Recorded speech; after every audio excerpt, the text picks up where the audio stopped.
Hello, viewers. Today is Thursday, September 26, 2024.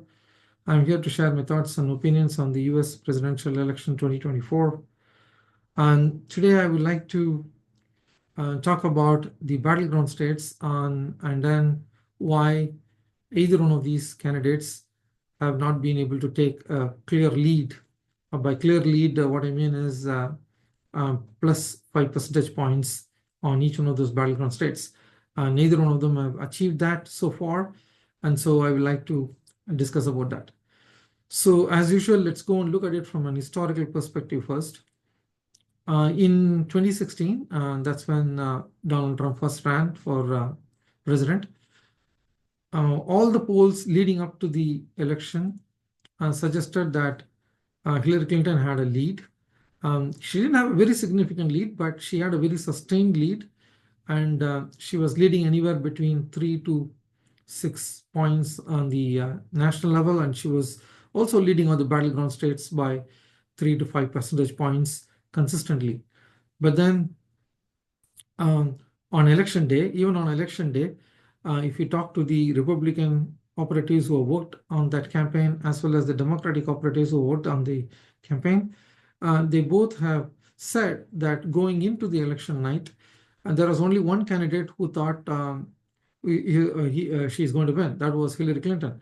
Donald Trump never thought he was going to win. It was a big surprise to him that he did so well. But nevertheless, he did very well, and he won the key states of Pennsylvania, Michigan, and Wisconsin by a total aggregate of around 75,000 odd votes among those three states, 75 to 80,000 odd votes among those three states put together. But still, pollsters are very surprised, and that was the first time they realized that their polling methodology was somewhat suspect, and Donald Trump overperformed the polling. Then fast forward to 2020, even again during this election, Joe Biden was leading pretty much throughout the campaign. He was leading by a much better percentage points than even Hillary Clinton. And on election day, everybody was thinking that Biden is going to win by a good margin. He did win by a good margin at the national popular vote level, but he did not win the majority of the battleground states by a huge margin. But remember, that time Georgia and Arizona were not a true battleground. The main battleground that Biden was concentrating on was Wisconsin, Michigan, and Pennsylvania. And in Pennsylvania, he won by around 75,000 odd votes. And in Wisconsin, he won by only around 20,000 votes. And in Michigan, he won by a good margin of 140,000 odd votes.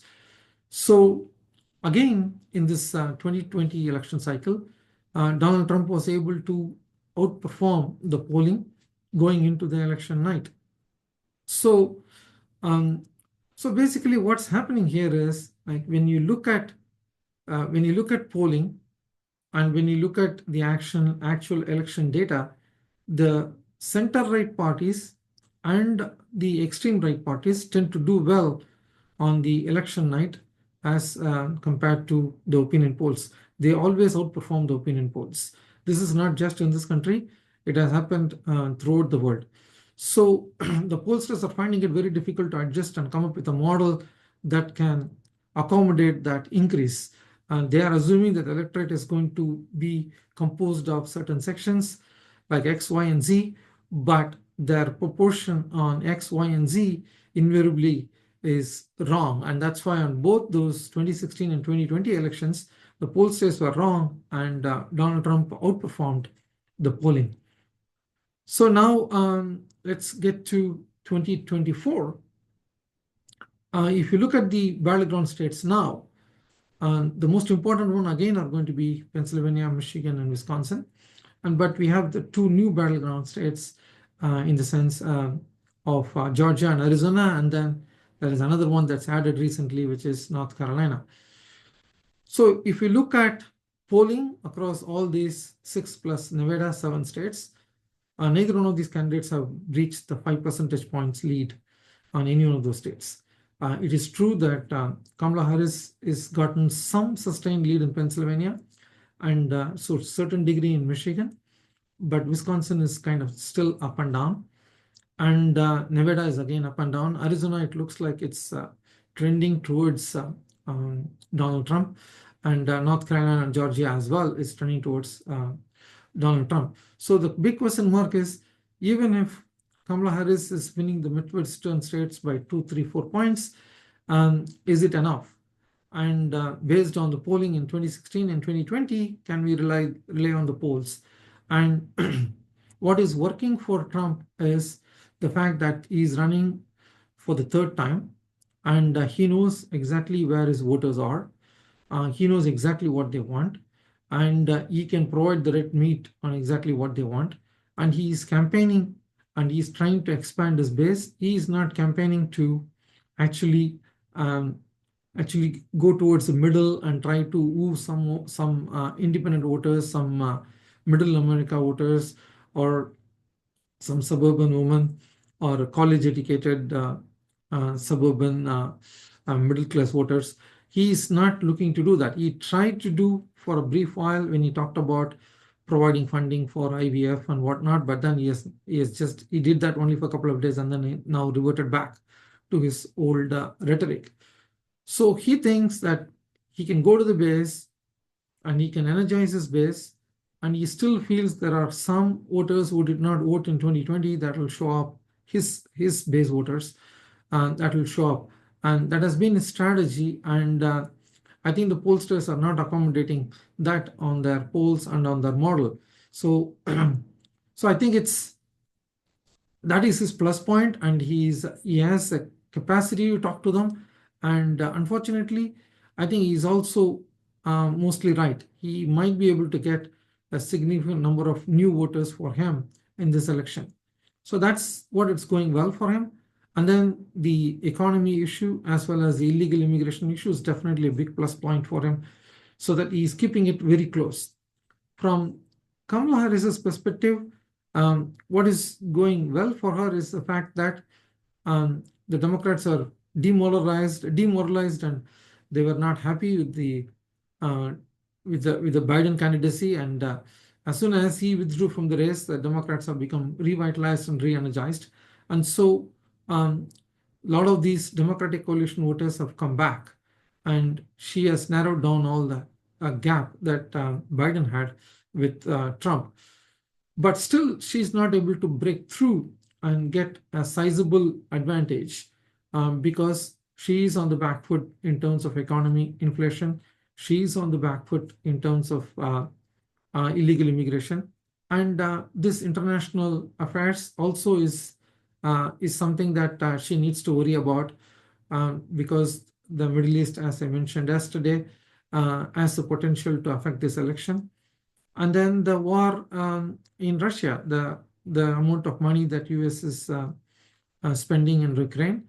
Some of the people do not want to spend that kind of money for Ukraine, and they would rather spend that money for domestic programs. So these are the challenges that Kamala Harris has, even though she has gotten all the Democratic coalition voters back into the Democratic fold. So with these kind of advantages and disadvantages from both candidates, from Trump's side, he's not campaigning and to get votes from the middle America and the suburban voters. From Kamala Harris' side, she's not able to break through in terms of trying to convey to the public that the economy is doing well, even though inflation is slightly higher. So that's a very difficult message that you have to tread very carefully on that message. So because of that, they have strengths and they have weaknesses, and they both are kind of have a similar weightage in terms of how people tend to react to in terms of issues for an electoral process. So that is why it's too close to call. Pretty much in all the 7 battleground states, what should be encouraging for Trump is he's doing reasonably well in Arizona, but Trump needs to win 2 of the 3 Midwestern states for him to win the presidency. I don't see a path for Trump to win the presidency without Pennsylvania or without Michigan and and Wisconsin. So I think he needs that. Similarly, Kamala Harris requires Pennsylvania and Georgia. So, so if you look at it, if Kamala Harris were to win, I think African American voters, especially African American women, have to come out in larger numbers, and especially in states like Georgia, and they have to really put her on top. And then in Arizona, I think she needs to get quite a bit of support from the Hispanic community as well as from Asians and South Asians. And that's going to be her key challenge there in Arizona. But as things stand right now, she's looking reasonably good in the Midwestern states of Pennsylvania, Michigan, and Wisconsin. Wisconsin, as I mentioned before, it's a flip of a coin state. In the last two elections, it was decided by around 20,000 votes, both times, 16 and 20. So you can't rely on Wisconsin. But if she can win Pennsylvania and Michigan, I think she will be President Harris, along with, of course, Georgia or North Carolina. From Trump's perspective, if he wins Arizona, North Carolina, and Georgia, which it looks like he is in a good position to win at this point, if he wins Pennsylvania and Michigan, he will be president. So that's where we stand right now.